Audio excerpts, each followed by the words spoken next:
देखिए दोस्तों, आज का हमारा जो पहला क्वेश्चन लाभ हानि टॉपिक से जो है वो ये है। राम ने एक कार देखिए 2,50,000 में खरीदी तथा 3,48,000 में बेच दी। उसे कार पर कितने प्रतिशत लाभ हुआ? सिंपल सा क्वेश्चन है।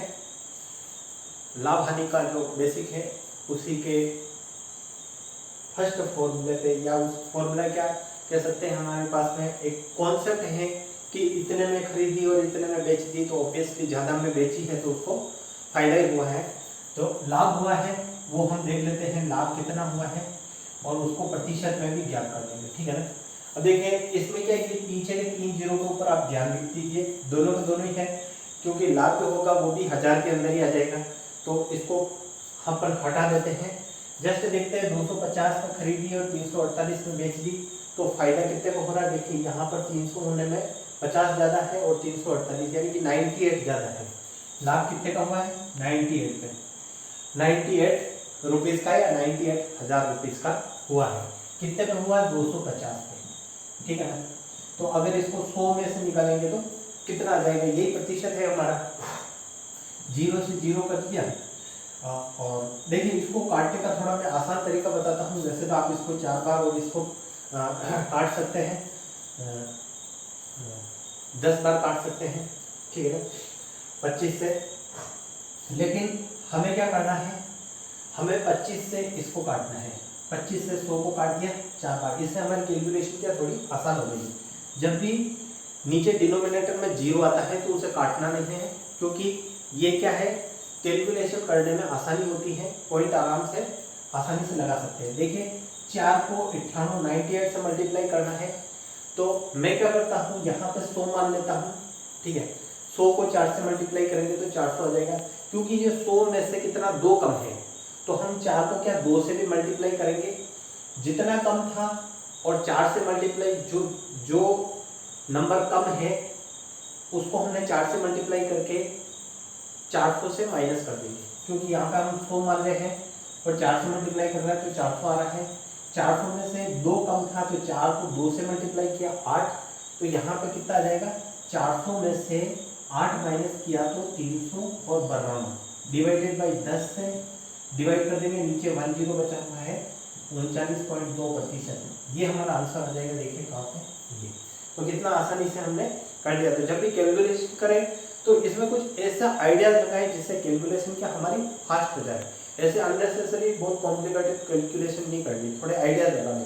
डिनोमिनेटर में जब भी 0 हो तो उसे बचा कर रखें, हो सके जितने, तो उससे कैलकुलेशन आसान हो जाती है और हमारा जो सॉल्यूशन होता है वो आसानी से हो जाता है। नेक्स्ट क्वेश्चन करते हैं।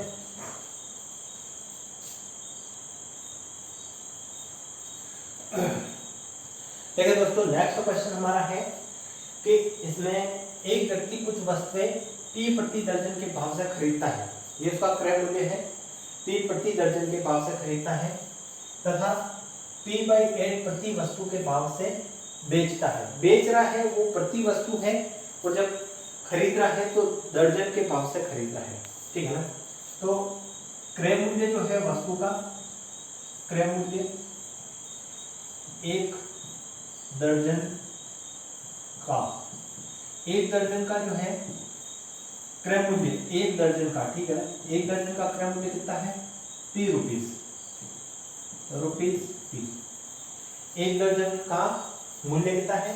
क्रय मूल्य रुपीज P है, और विक्रय मूल्य ये भी हम क्या है 1 दर्जन का निकाल लेते हैं, 1 दर्जन का। देखिए हमारे को जो दे रखा है वो क्या दे रखा है, तथा P/8 प्रति वस्तु के भाव से बेचता है। एक वस्तु का मूल्य कितना है? P/8, ठीक है। तो अगर हमें 1 दर्जन का निकालना है तो इसे हम क्या है 12 से मल्टीप्लाई कर देंगे, तो ये क्या आ जाएगा? 1 दर्जन का विक्रय मूल्य आ जाएगा, ठीक है ना। वस्तु के 1 दर्जन का विक्रय मूल्य आ जाएगा। यहाँ पर जो हमें दे रखा है प्रति वस्तु का दे रखा P/8 है, तो दर्जन हो जाएगा, तो 12 से मल्टीप्लाई कर देंगे। यहाँ से हम इसको काट देंगे तो ये हमारे पास में क्या आ जाएगा? 3/2P, ठीक है। यानी कि इसका विक्रय मूल्य कितना आ गया? 3/2P। तो ऑब्वियसली लाभ हुआ है लाभ हमें दिख रहा है, लाभ प्रतिशत। देखिए ये 3/2p है और ये p है, 3/2p में से p माइनस कर देंगे तो आधा आ जाएगा, आधा p आ जाएगा, p/2 आ गया। और क्रय मूल्य हमारा कितना है, p है इंटू 100 कर देते हैं। तो देखिए ये p यहाँ से इससे मल्टीप्लाई होगा तो ये क्या आ जाएगा, p से p कैंसिल हो जाएगा, ये आ जाएगा आपका 100/2 यानी कि कितना आ जाएगा 50%। ठीक है, तो कितना आसानी से हमें इस प्रकार के क्वेश्चंस को सोल्व कर देते हैं। तो पहले क्वेश्चन को अच्छे से समझना है क्या कह रहा है, फिर यहाँ पर अगर प्रति वस्तु का दे रखा है तो उसको पहले दर्जन में चेंज कर देंगे और इस प्रकार से इस टाइप के क्वेश्चन को हम बेसिक जो लाभ हानि के होते हैं फॉर्मूले उसी हिसाब से इसके कॉन्सेप्ट से हम इसे सोल्व कर देंगे। नेक्स्ट क्वेश्चन देखते हैं, बिल्कुल आसान क्वेश्चन है। देखिए अब नेक्स्ट क्वेश्चन हम कर रहे हैं। नेक्स्ट क्वेश्चन में हम देखते हैं, एक व्यक्ति ने कोई पुस्तक 891 में बेचकर लागत का 1/10 लाभ कमाया, उस पुस्तक का क्रय मूल्य कितना है। ठीक है ना, क्वेश्चन क्या कह रहा है, एक व्यक्ति ने कोई पुस्तक 891 में बेचकर लागत का 1/10 लाभ कमाया, उस पुस्तक का क्रय मूल्य कितना है। क्रय मूल्य पूछ रहा है, उसने लागत का 1/10 लाभ कमाया है। ठीक है, लागत तो यहाँ पे देखिए कॉस्ट प्राइस जो है हमारा को ज्ञात करनी है, जिसे हम क्या मान देते हैं x है। ठीक है, और इस x का उसने 1/10 लाभ कमाया है। यहाँ पे क्या कह रहा है, इसका लागत का 1/10 लाभ कमाना। लागत का 1/10 लाभ का मतलब जैसे उसने 100 रुपए में कोई चीज खरीदी है तो 100 का 1/10 कितना हो जाएगा, 10 हो जाएगा, यानी कि 10 रुपए का उसने लाभ कमाया। तो यहाँ पे अगर कॉस्ट प्राइस x है तो यानी कि उसका प्रॉफिट जो है वो कितना हो जाएगा, हो जाएगा 1/10। ठीक है ना, x/10, लागत का 1/10 x/10 हो गया।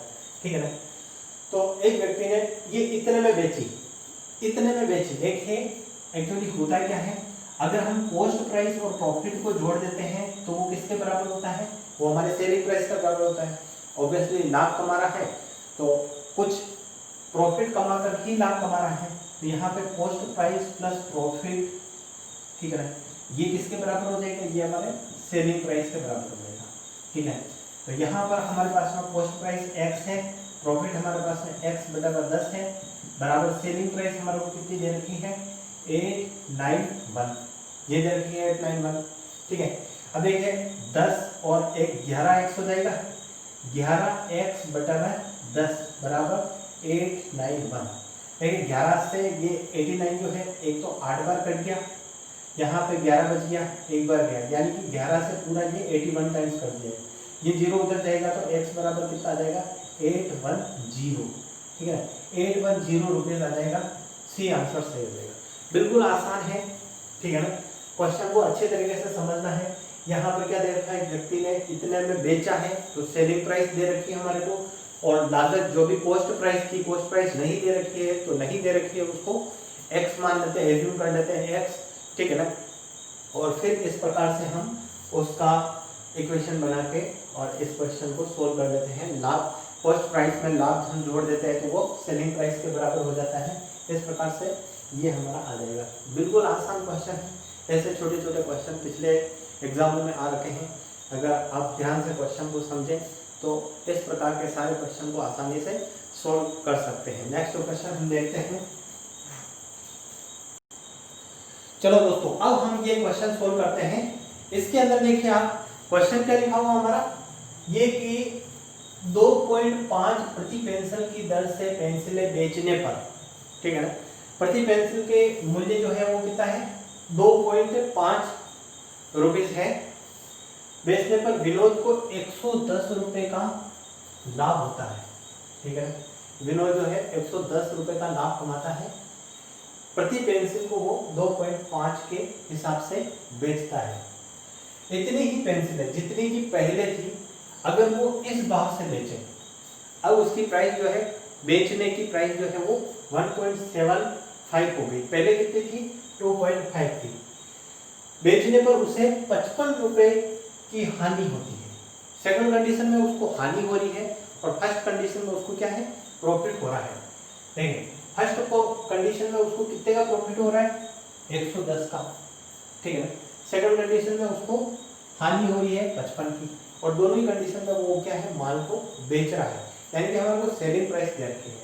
वो कह रहा है कि विनोद के पास कितनी पेंसिलें हैं, जो चीज पता नहीं है उसको एक्स मान लेते हैं, माना कि उसके पास में पेंसिलें जो है उनकी संख्या क्या मान लेते हैं, एक्स मान लेते हैं, ठीक है। अब एक पेंसिल की कीमत, फर्स्ट कंडीशन में एक पेंसिल की कीमत कितनी है, 2.5 प्रति पेंसिल है, ठीक है। तो पेंसिलें अगर x है और एक की कीमत ये है, तो टोटल कितनी कीमत हो जाएगी, 2.5x। फर्स्ट कंडीशन में टोटल प्राइस जो हो गई है, सेलिंग प्राइस कितनी है, ये, ठीक है ना, ये सेलिंग प्राइस है। अब इस सेलिंग प्राइस में से लाभ कितना हुआ, 110 रुपए का। अगर सेलिंग प्राइस में से मैं लाभ घटा दूंगा तो बोलो क्या आ जाएगा, सेलिंग प्राइस में से अगर मैंने लाभ घटा दिया तो क्या आ जाएगा, कॉस्ट प्राइस आ जाएगा, यानी कि फर्स्ट कंडीशन में ये कॉस्ट प्राइस खुल गया, ठीक है। इक्वल टू सेकंड कंडीशन में पेंसिल हमारे पास में x की है, लेकिन अब इसका जो पेंसिल बेचने का सेलिंग प्राइस के अंदर जो पेंसिल बेच रहे हैं, प्रति पेंसिल किस भाव पे बेच रहा है, 1.25 रुपीज, ठीक है ना। अब वो 1.75 रुपीज पर पेंसिल के हिसाब से बेच रहा है, तो x पेंसिलों का मूल्य कितना हो गया, ये हो गया, ठीक है ना। और जो कि बेचने पे उसे हानि हो रही है, ठीक है, तो ये सेलिंग प्राइस है, सेलिंग प्राइस के अंदर हम हानि को जोड़ देंगे, 55 रुपए को जोड़ देंगे, ठीक है ना। जितनी हानि होती है, हानि को हम क्या है, अगर सेलिंग प्राइस में जोड़ देते हैं तो वो हमारा क्या आ जाता है, कॉस्ट प्राइस, यानी कि ये भी कॉस्ट प्राइस है और ये भी कॉस्ट प्राइस। जब लाभ होगा तो उसको सेलिंग प्राइस में से लाभ को माइनस करने पे क्या आता है, कॉस्ट प्राइस आता है, ठीक है ना। जैसे हमारे पास में सेलिंग प्राइस है, इसमें से हम प्रॉफिट घटा देंगे तो क्या आ जाएगा, कॉस्ट प्राइस आ जाएगा, ठीक है ना। अगर हमारे पास में सेलिंग प्राइस है, उसमें हम लॉस को जोड़ देते हैं तो हमारे पास में क्या आता है, कॉस्ट प्राइस। दोनों ही कंडीशन में कॉस्ट प्राइस, लॉस को हमारे को सेलिंग प्राइस में जोड़ना पड़ता है और प्रॉफिट को हमारे को सेलिंग प्राइस में से घटाना पड़ता है, तो हमारे पास में क्या आता है, सीपी आता है, कॉस्ट प्राइस आता है, ठीक है ना, जितने में वस्तु खरीदी गई थी। दोनों ही कंडीशन में हमारे पास में ये कॉस्ट प्राइस को इक्वेट कर लिया हमने। अब ये जो इक्वेशन बनी है, इसके अंदर देख लो x की वैल्यू इधर जाते हैं अपन, यहाँ पे हमारे पास में 2.5 ये x है माइनस 1.75 ये x है, बराबर कितना हो गया, इस 110 को उधर ले जाऊंगा मैं, 110 प्लस कितना हो गया, 55, ठीक है। तो ये हमारे पास में कितना हो गया, 165 हो गया, ठीक है। ये जो है इसमें से मैं क्या करता हूँ, देखिए 2.5 जो है, 2.5 में से मैं 1.75 अगर माइनस कर दूँ तो 2.5 में से अगर मैं माइनस कर रहा हूँ 1.75, ठीक है ना। ये अगर मैं माइनस कर रहा हूँ तो मेरे पास में क्या आ रहा है, x आ रहा है, 110 और 55 कितना हो जाएगा, 165, ठीक है। 165 जो है ये हमारे पास में प्राइस हो गई है टोटल, और ये x है। अब देखिए 2.5 में से 1.75 में अगर घटा दूँ तो देखिए कितना बच रहा है, 0.75 आ जाएगा, 0.75x आ रहा है, और ये किसके बराबर है, 165 के बराबर है।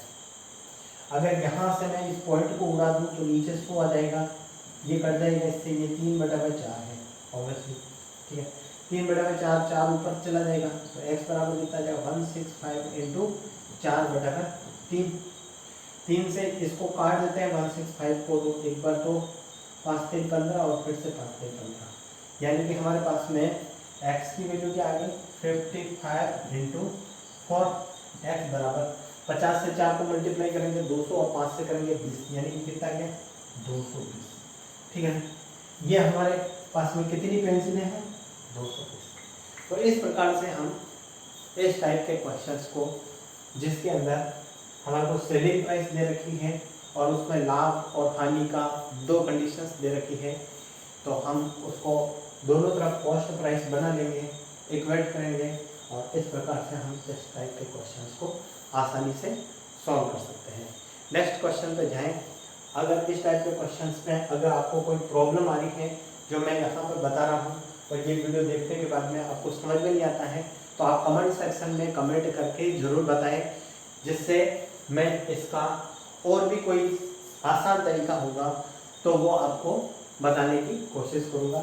वैसे यहाँ पर स्टैंडर्ड तरीका जो होता है वो यही है कि आप जो भी अननोन चीज़ होती है किसी भी क्वेश्चंस के अंदर उसको x मान लो, और फिर जो भी आपका इसका मैथ्स के अंदर जिस भी टॉपिक का बेसिक स्ट्रक्चर होता है, ढांचा होता है, उसके जो कॉन्सेप्ट होते हैं उसके हिसाब से हम इक्वेशन बना के सोल्व करते हैं, तो हम कोई सा भी क्वेश्चन हमेशा सोल्व कर सकते हैं।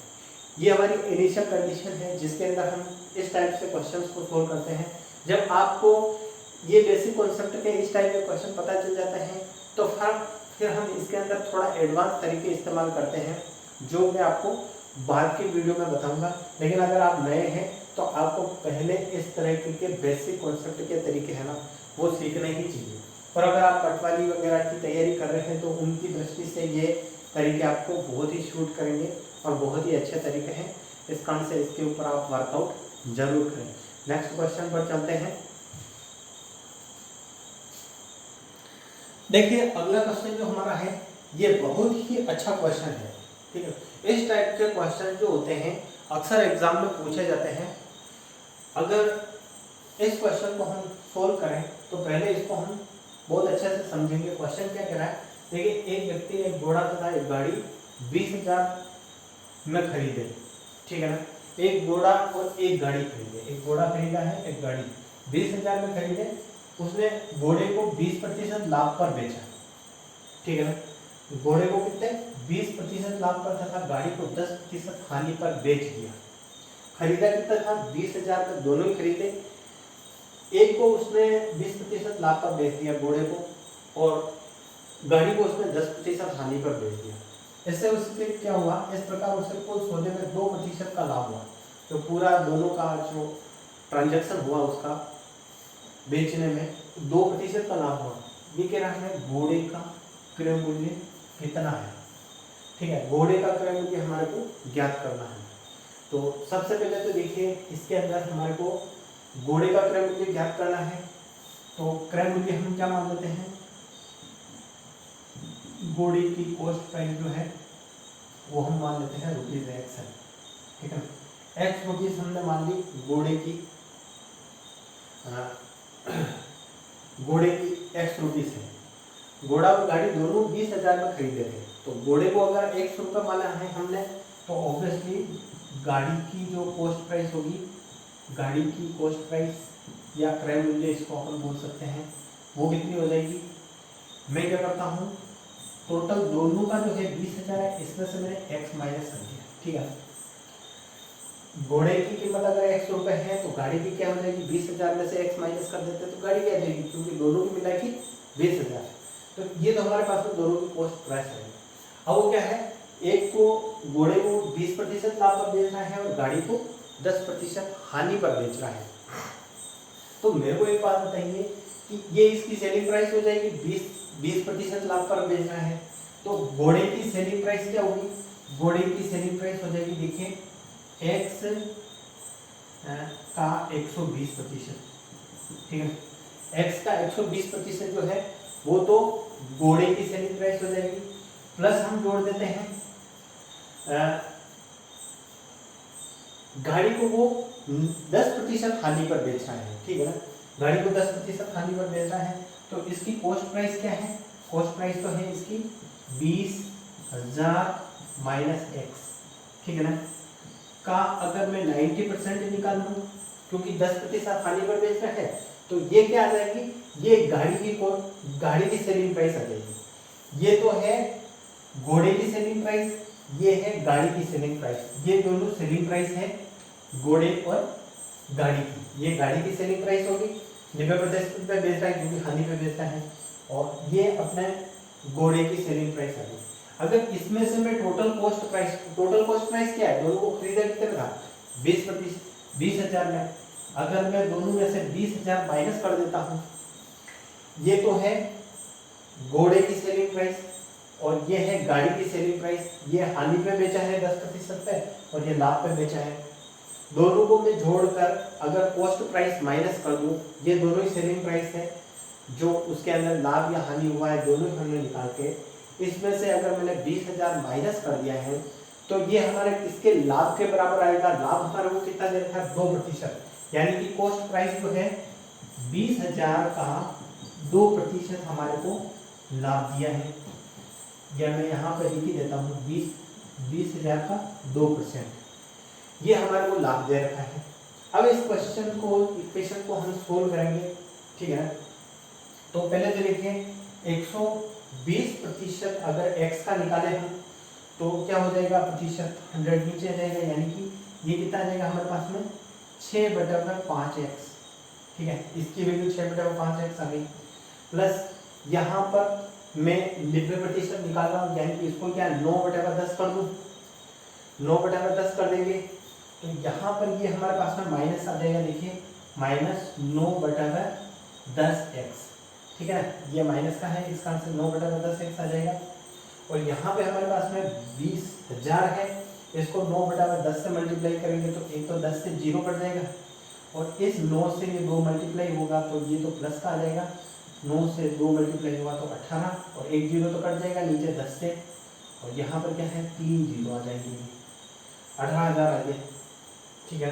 तो इसको सोल्व करने से हमारे पास में ये वाला पोर्शन आया है। इसमें से हम कर देते हैं -20,000 माइनस, ठीक है, बराबर ये क्या है हमारे पास में, देखिए 20,000 का 2% निकालेंगे हम तो प्रतिशत हटाएंगे नीचे 2 0 से, ये 2 0 कैंसिल हो जाएंगे, परसेंट से ये प्रतिशत कट गया यहाँ से, ठीक है, ये 2 0 कैंसिल। अब 200 है, 200 को 2 से मल्टीप्लाई करूँगा तो ये कितना जाएगा 400 आ गया, ठीक है, 400 आ गया। अब मेरे को एक चीज़ बताऊँ, ये 6/5 है, तो अगर मैं इसको 12/10 लिख दूँ तो यहाँ पे भी 10 है, यहाँ पे भी 10 है, ठीक है ना। 10 बेस बन जाएगा तो यहाँ पे 12 आ जाएगा, 12x में से 9x माइनस किए तो हमारे पास में कितना आ गया 3x, 3x/10। ये इस पूरे को सॉल्यूशन करने पे 3x/10 आ रहा है। अब यहाँ पे नंबर जो है उनको सॉल्यूशन कर लेते हैं। देखिए ये 20,000 है और ये 18,000 है, ठीक है, ये 3 0 है और 3 0 इधर, ठीक है। 20,000 में से 18,000 माइनस करेंगे तो कितना आ जाएंगे हमारे पास में 2,000 आ जाएंगे, ठीक है ना। 2,000 और वो किसके आएंगे, 2,000 माइनस के आएंगे, उधर जाएंगे तो प्लस के हो जाएंगे, तो 2,400, ये क्या आ जाएगा हमारे पास में 2,400, ठीक है। ये 20,000 है और ये 18,000 है, तो ये हमारे पास में कितना आएगा 2,000, ठीक है ना। 2,000 आया है, 2,000 में 4 जोड़ दिया मैंने, 400 जोड़ दिया तो 2,400 आ गया। ये 0 उधर जाएगी तो यहाँ पे ये हो जाएगा, और इस 3 से इस 24 को काट देंगे तो कितना 8 बार कटेगा, तो ये कितना आ जाएगा हमारे पास में 8,000, ठीक है। और ये 8,000 जो है यही हमने क्या है x को क्या मान रखा है, घोड़े की कॉस्ट प्राइस मान रखा है, और हमारे को चाहिए भी क्या है, घोड़े का क्रय मूल्य चाहिए, घोड़े का क्रय मूल्य, ठीक है। तो ये 8,000 जो है ये सी में आ रहा है। बहुत ही अच्छा क्वेश्चन है। इस टाइप के क्वेश्चन जो है अक्सर किसी भी एग्जाम में पूछे जाते हैं। तो आपको क्या करना है, इस टाइप के क्वेश्चन के ऊपर थोड़ा वर्कआउट करना है। ये कैसे किया है अगर आपको समझ में नहीं आ रहा है तो एक बार फिर से इसको रिपीट करके देखें। बहुत ही अच्छा क्वेश्चन है। इस टाइप के क्वेश्चन जनरली कंपटीशन के एग्जाम में पूछे जाते हैं। पहले लाभ हानि का कॉन्सेप्ट आपको पता होगा तभी ये क्वेश्चन आपको समझ में आएगा। तो मैंने ये इक्वेशन कैसे लिखी है, x का 120% जो है ये मैंने क्या लिखा है, घोड़े का सेलिंग प्राइस लिखा है और ये गाड़ी का सेलिंग प्राइस लिखा है यहाँ पे। इसमें से कॉस्ट प्राइस माइनस किया है तो ये लाभ के बराबर आया है और इस प्रकार से हमने x की वैल्यू फाइंड आउट की है। बहुत ही अच्छा क्वेश्चन है। देखिए ये अगर आप बहुत टाइम से आपने अगर ग्रेजुएशन किया है और उसके बाद में आप ये अगर थोड़े कॉन्सेप्ट भूल भी चुके हैं तो जो छोटी छोटी चीज़ें हैं जो आपको नहीं पता है तो उसके लिए मैंने मेरा यूट्यूब चैनल है मैथ्स बाय PS चौहान, उस पर थोड़ा बेसिक नंबर सिस्टम का संख्याओं को किस प्रकार से काटते हैं वो वहाँ पर बता रखा है। पहले जाके उनको समझे तो आपको क्या है ये यहाँ पर बहुत ज़्यादा डिफ़िकल्ट नहीं लगेगा। अगर आपने पहले वाले टॉपिक्स नहीं कर रखे हैं तो फिर ये जो मैं प्रतिशत वाला, लाभ हानि वाला और सरल ब्याज, चक्रवृद्धि ब्याज ये वाले टॉपिक कराऊंगा थोड़े मुश्किल लगेंगे। इस कारण से पहले आप इनिशियल कंडीशन के जो टॉपिक हैं उनको जाके वहाँ पर समझ लें। तो इस टाइप के क्वेश्चंस हम और भी करते रहेंगे। आज के लिए इस वीडियो में इतना ही। मैं जल्द ही नेक्स्ट वीडियो लेके आऊँगा। अगर ये वीडियो अच्छा लगे आपको तो इसे लाइक करें, कमेंट करें और दोस्तों को शेयर करें। अब से मैं कंटिन्यूसली रेगुलर रहूँगा यूट्यूब पर और आपके लिए अच्छे अच्छे टॉपिक्स जो भी आने वाले हैं पटवारी के एग्ज़ाम में, या अगर आपने एसएससी सीएचएसएल का फॉर्म भर रखा है, या आपने सीपीओ का भर रखा है, या आपने अगर सीजीएल की तैयारी कर रहे हैं, तो यहाँ से मैं आपको बेस्ट तैयार करवा रहा हूँ छोटे लेवल का। और फिर आप अगर बैंकिंग का फॉर्म भी भर रखा है तो उस दृष्टि से भी आपका इस टाइप के क्वेश्चन महत्वपूर्ण होते हैं। अभी सीईटी का जो कॉमन एग्जाम होने वाला है उस दृष्टि से भी ये क्वेश्चंस आपके महत्वपूर्ण हैं। लाभ हानि का जो टॉपिक होता है वो हर एग्जाम में पूछा जाता है, तो इसके ऊपर वर्कआउट करें। और भी क्वेश्चन हम नेक्स्ट वीडियो में करेंगे।